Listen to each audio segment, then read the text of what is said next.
हमारी खास पेशकश विश्लेषण। आपके साथ हूं मैं दीपा बाफिला। आज विश्लेषण में योगी सरकार के दूसरे कार्यकाल के 6 महीनों की बात होगी, क्योंकि सरकार अपने काम को दमदार बता रही है, लेकिन 1 ट्रिलियन वाली चुनौती भी सामने खड़ी है। उधर समाजवादी पार्टी 24 की चुनावी जंग से पहले अधिवेशन करने जा रही है, लेकिन राष्ट्रीय अध्यक्ष के चुनाव को लेकर सूबे की राजनीति गर्मा गई है। वहीं बात करेंगे देश की सबसे बड़ी खबर की, जिसने उत्तराखंड की नहीं बल्कि पूरे देश में हलचल बढ़ा दी है, क्योंकि उत्तराखंड की बेटी का अंतिम संस्कार तो हो गया है, लेकिन इंसाफ अभी बाकी है। तो कहीं मत जाइए, अगले आधे घंटे तक बने रहिए और देखते रहिए मेरे साथ विश्लेषण।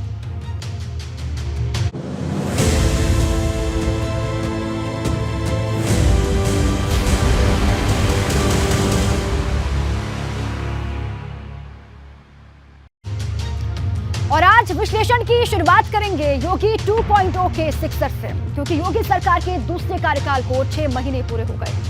सरकार दावे कर रही है कि उसने कानून व्यवस्था से लेकर महिला सुरक्षा के मोर्चे पर कई काम किए हैं, लेकिन सवाल उठा रहा है विपक्ष, क्योंकि हाल ही में हुए मॉनसून सत्र के दौरान विपक्ष सरकार को महंगाई, बेरोजगारी और महिला सुरक्षा के मोर्चे पर घेरता रहा, जिसका नतीजा ये हुआ कि पूरा सदन हंगामे की भेंट चढ़ गया। लेकिन बड़ा सवाल ये है कि क्या इससे 1 ट्रिलियन इकोनॉमी बनाने का सपना पूरा होगा, क्योंकि भारत को $5 ट्रिलियन की इकोनॉमी का जो सपना पीएम मोदी ने देखा है, उसके लिए पहले यूपी को 1 ट्रिलियन की अर्थव्यवस्था बनाना होगा, ताकि विकसित भारत के सफर को आसान बनाया जा सके।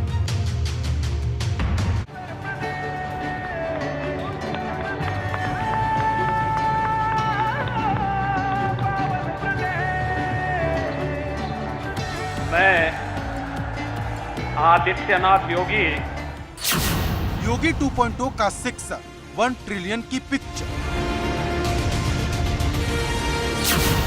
योगी सरकार के 6 बड़े काम, विकास के पटल पर बड़ा पैगाम।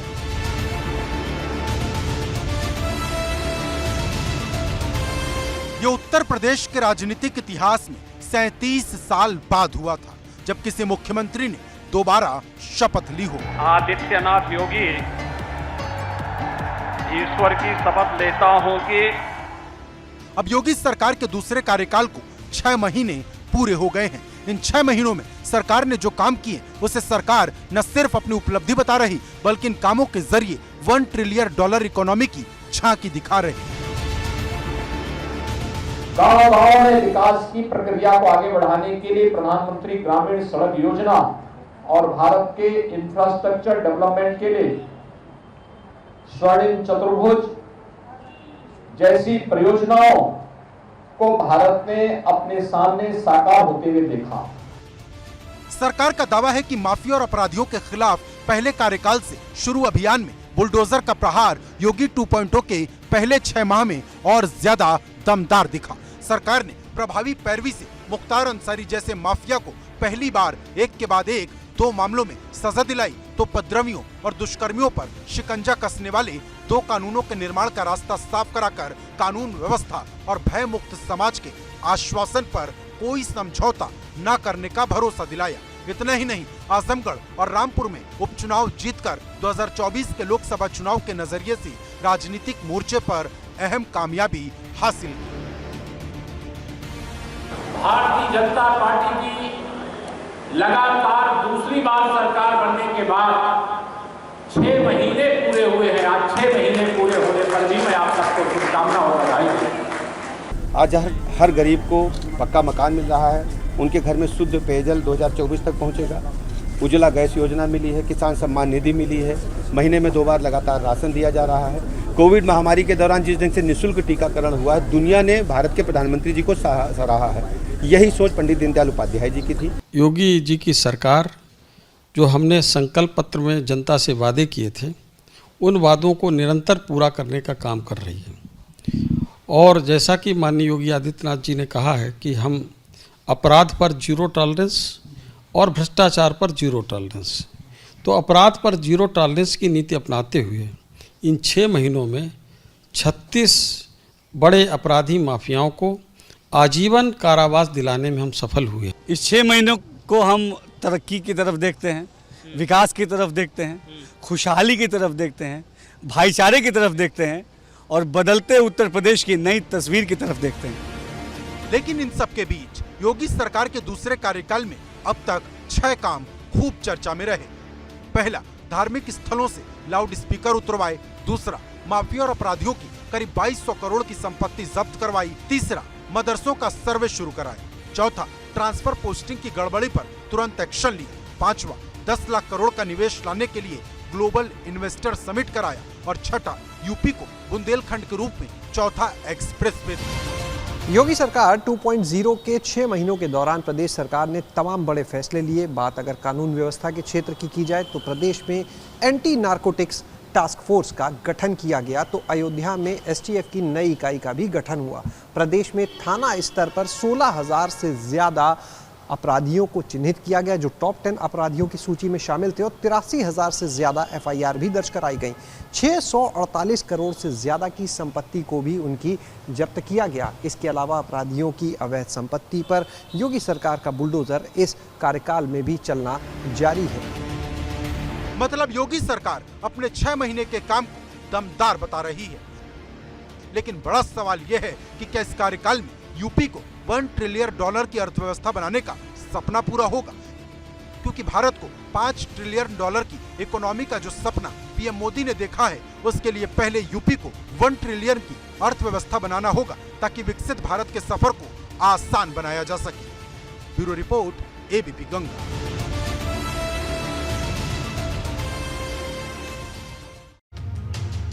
और अब विश्लेषण में बात करेंगे अखिलेश के 3rd राउंड की, क्योंकि लाल शपथ का काउंटडाउन शुरू हो गया है।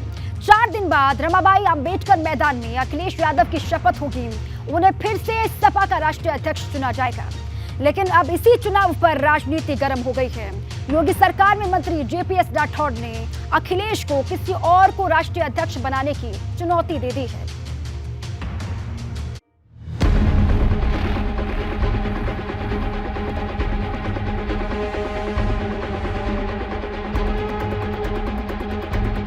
लाल शपथ का काउंटडाउन, अखिलेश का 3rd राउंड।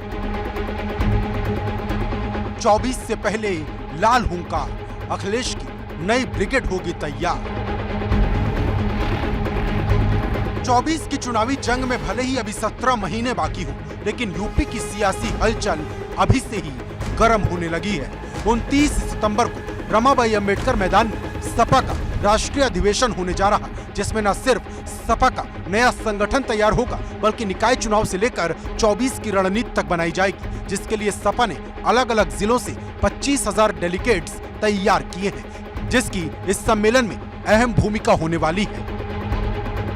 सितंबर को राज्य स्तरीय सम्मेलन होगा जिसमें प्रदेश अध्यक्ष का चुनाव किया जाएगा। दूसरे दिन राष्ट्रीय सम्मेलन होगा जिसमें सपा का मुखिया तय किया जाएगा और उसके लिए बाकायदा वोटिंग होगी, ओपन सेशन होगा। सारे डेलीगेट्स और सारे पदाधिकारी जो वर्तमान में विधायक हैं, जो पूर्व सांसद हैं, जो पूर्व विधायक हैं, बड़े नेता हैं, वो अपने विचार रखेंगे। इसी के साथ ही आगे चुनाव की रणनीति भी तय की जाएगी। नगर निकाय चुनाव से लेकर 2024 के लोकसभा चुनाव की रणनीति इस सम्मेलन में तय होगी कि कैसे भारतीय जनता पार्टी को सत्ता से हटाकर समाजवादी पार्टी को सत्ता में प्रतिस्थापित करना है।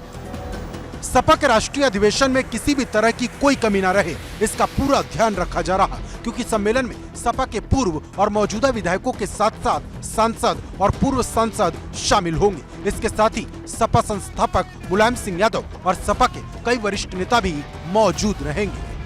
पिछले सदन में और इस सदन में भी राष्ट्रीय अध्यक्ष जी ने पूरा समय उत्तर प्रदेश की खराब व्यवस्थाओं को उठाने में, सरकार को सुझाव देने में और सरकार को जगाने में लगाया।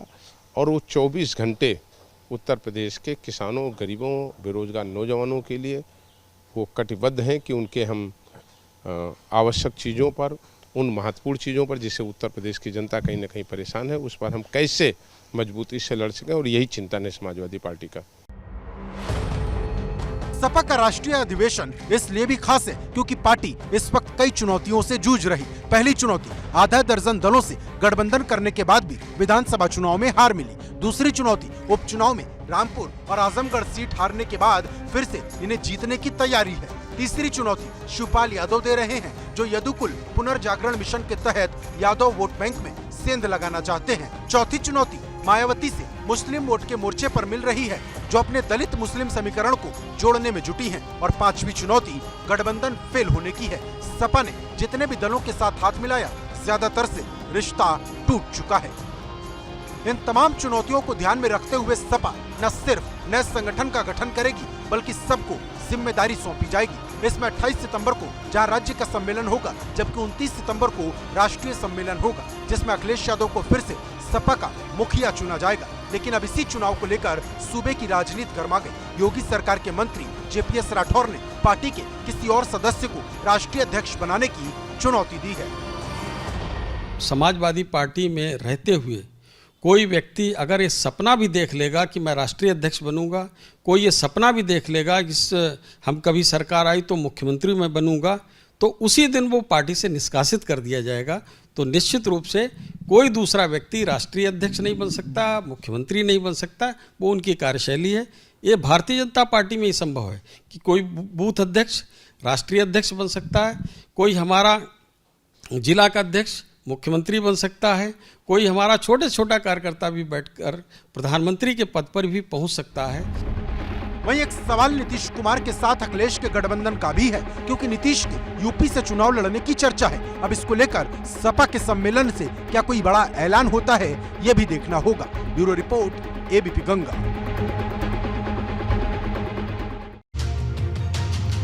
और अब बात उत्तराखंड की बेटी के इंसाफ की, जिसका अंतिम संस्कार तो हो गया, लेकिन इंसाफ अभी बाकी है। क्योंकि सीएम पुष्कर सिंह धामी ने मृतका के परिवार को न सिर्फ फास्ट ट्रैक कोर्ट में इसकी सुनवाई का भरोसा दिया है, बल्कि हर एक आरोपी को कड़ी से कड़ी सजा दिलाने की बात भी कही है। लेकिन बड़ा सवाल यह है कि क्या 1 महीने के भीतर दोषियों को सजा मिलेगी? और उससे भी बड़ा सवाल यौन उत्पीड़न के एंगल का है, जिसको लेकर पूरे देश का गुस्सा 7वें आसमान पर है।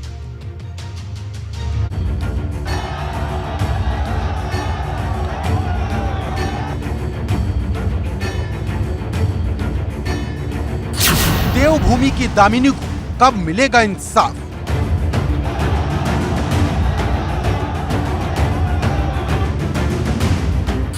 हंगामे के बीच हुआ अंतिम संस्कार।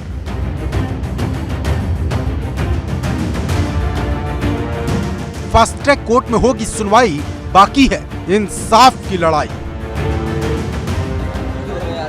कहीं किसी में कोई भी कतई भी कोताही नहीं बरती जाएगी, न कोई ढील दी जाएगी। सब में सख्त कार्रवाई होगी। एसआईटी गठित हो गई है, एसआईटी ने भी अपना काम शुरू कर दिया है। इस वक्त पूरे देश में एक ही सवाल गूंज रहा है, देवभूमि की दामिनी को इंसाफ कब मिलेगा? क्योंकि सीएम पुष्कर सिंह धामी के समझाने के बाद उत्तराखंड की बेटी का अंतिम संस्कार तो हो गया, लेकिन अब कई सवाल शूल की तरह चुभ रहे कि कहीं जो भरोसा सरकार ने दिया है वो टूट तो नहीं जाएगा। क्योंकि जिन दरिंदों ने बेटी को मारा उसमें पुलकित आर्या पूर्व मंत्री विनोद आर्या का बेटा है। और सवाल इस बात का है कि कहीं इंसाफ की हार तो नहीं हो जाएगी, क्योंकि सीएम पुष्कर सिंह धामी ने मृतका के परिवार को न सिर्फ फास्ट ट्रैक कोर्ट में इसके सुनवाई का भरोसा दिया, बल्कि हर एक आरोपी को कड़ी से कड़ी सजा दिलवाने की बात भी कही। अभी फास्ट ट्रैक में इस केस की सुनवाई हो। हमारे उत्तराखंड की बेटी के साथ ये जघन्य अपराध हुआ है, ये घिनौना कृत्य हुआ है, इसको जल्दी से जल्दी न्याय मिलना चाहिए, जल्दी से जल्दी निर्णय होना चाहिए। हम माननीय उच्च न्यायालय से भी अनुरोध करेंगे कि जल्दी से जल्दी इसमें फास्ट ट्रैक के लिए एक अलग से कोई अदालत गठित की जाए या अदालत में ऐसी व्यवस्था की जाए। ये दिल्ली के दामिनी हत्याकांड के बाद दूसरी बार था जब जनता का गुस्सा पूरे देश ने देखा, जब एक सुर में न सिर्फ दोषियों को फांसी देने की मांग की गई, बल्कि सरकार को भी समझ नहीं आया कि वो इस मामले को कैसे डील करे। हमारी छोटी बहन आज बच सकती थी, आज हमारे सामने खड़ी होती, लेकिन पुलिस प्रशासन का ये इस टाइप का रूप तो आपको लग गया कि मतलब पुलिस प्रशासन कुछ नहीं आज कर, हमारी बेटियां आज बच सकती थी। हम यही है कि फांसी दो आप, जल्दी से जल्दी इंसाफ हो उनका।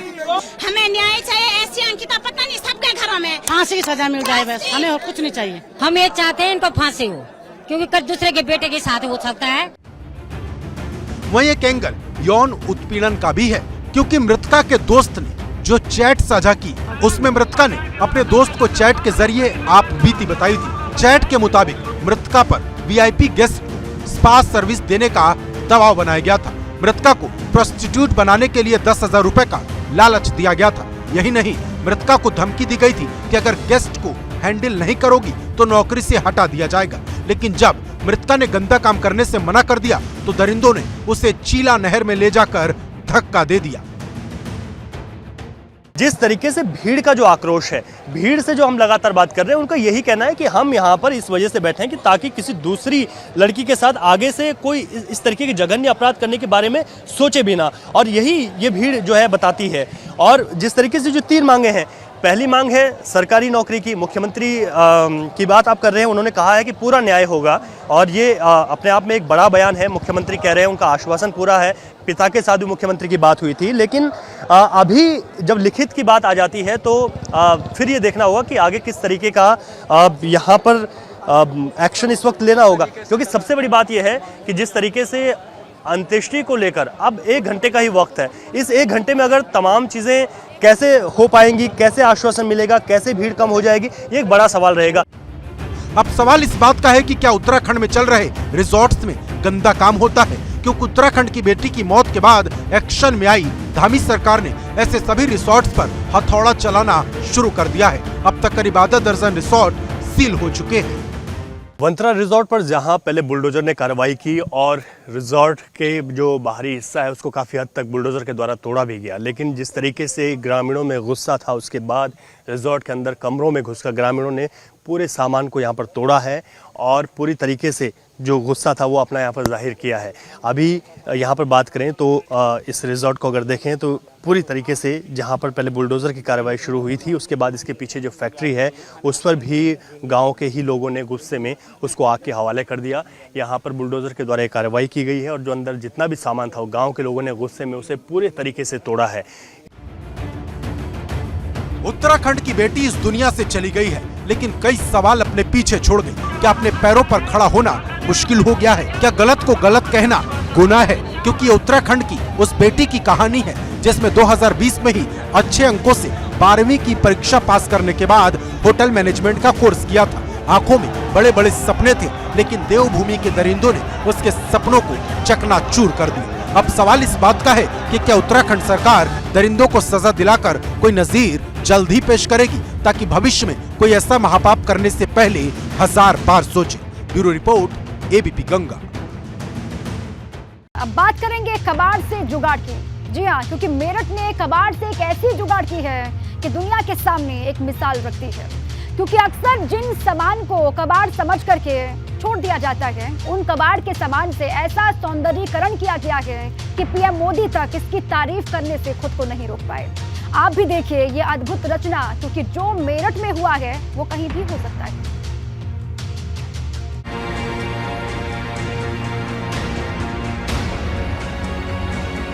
पूरे देश में मेरठ का नाम छाया है। यहाँ के कबाड़ से जुगाड़ अभियान ने मेरठ का डंका पूरे देश में बजा दिया है। क्योंकि जहाँ कभी बदहाली थी, वहाँ आज कबाड़ से ऐसा पार्क बन गया कि मेरठ एक बड़े पिकनिक स्पॉट के रूप में उभर आए। मेरठ कॉलेज में साइकिल के पुराने रिम से मिनी पार्क बनाया गया है, तो सर्किट हाउस के बाहर पुराने ड्रम को कलर करके उन्हें बड़े गमले के रूप में सजाया गया। वहीं जेसीबी के पुराने टायरों से डिस्प्ले वॉल बनाई गई, जो सेल्फी पॉइंट बन गई है। कबाड़ से जुगाड़ अभियान में मेरठ की पूरे देश में सराहना की जा रही है। प्रधानमंत्री नरेंद्र मोदी ने मन की बात कार्यक्रम में आज मेरठ में कबाड़ से जुगाड़ अभियान की जो तारीफ की है, उसकी कुछ तस्वीरें पहले आपको दिखा देता हूं। ये देखिए, पुराने टायरों से मेरठ का सर्किट हाउस इलाका है और सर्किट हाउस के बाहर आप देखिए किस तरीके से मेरठ नगर निगम ने कबाड़ से जुगाड़ से ये देखिए ये बेहतरीन चीजें बनाई हैं। ये सेल्फी पॉइंट भी बना हुआ है, लोगों के आकर्षण का भी केंद्र बना हुआ है। कम लागत में सौंदर्यीकरण की ये बात पीएम मोदी को भी भा गई, जो मन की बात कार्यक्रम में कबाड़ से जुगाड़ की सराहना करते नजर आए। मेरठ के कबाड़ से जुगाड़ अभियान के बारे में भी बताना चाहता हूं। यह अभियान पर्यावरण की सुरक्षा के साथ साथ शहर के सौंदर्यीकरण से भी जुड़ा है। इस मुहिम की खास बात यह भी है कि इसमें लोहे का स्क्रैप, प्लास्टिक वेस्ट, पुराने टायर और ड्रम जैसी बेकार हो चुकी चीजों का प्रयोग किया जाता है। कम खर्चे में सार्वजनिक स्थलों का सौंदर्यीकरण कैसे हो, यह अभियान इसकी भी एक मिसाल है। इस अभियान से जुड़े सभी लोगों की मैं हृदय से सराहना करता हूं। मेरठ नगर निगम के लिए ये बड़े गौरव की बात है। नगर आयुक्त डॉक्टर अमित पाल शर्मा ने खुद कबाड़ से जुगाड़ अभियान की कमान संभाली और इसके तहत बनाए गए इन पॉइंट्स का लगातार निरीक्षण किया, जो पीएम से मिली सराहना के बाद काफी खुश हैं। इससे टीम को निश्चित ही बहुत ही उत्साहवर्धक माहौल है और आगे भी इस अभियान को आगे बढ़ाते हुए माननीय प्रधानमंत्री जी द्वारा जो भी मंशा के अनुसार और शासन के निर्देशानुसार इस अभियान को आगे बढ़ाते हुए और भी चौराहों और साइड पटरियों का सौंदर्यीकरण हम कबाड़ से जुगाड़ अभियान के तहत आगे करवाएंगे। कबाड़ से भी सौंदर्यीकरण का काम हो सकता है, ये मेरठ ने बता दिया है। अब सवाल इस बात का है कि जो मेरठ में हुआ क्या वो दूसरे शहरों में भी दिखेगा, क्योंकि सौंदर्यीकरण न करने के कई बहाने हैं, लेकिन अगर कोई करने पर आ जाए तो कबाड़ से भी जुगाड़ कर सकता है। मेरठ से सनुज शर्मा, एबीपी गंगा।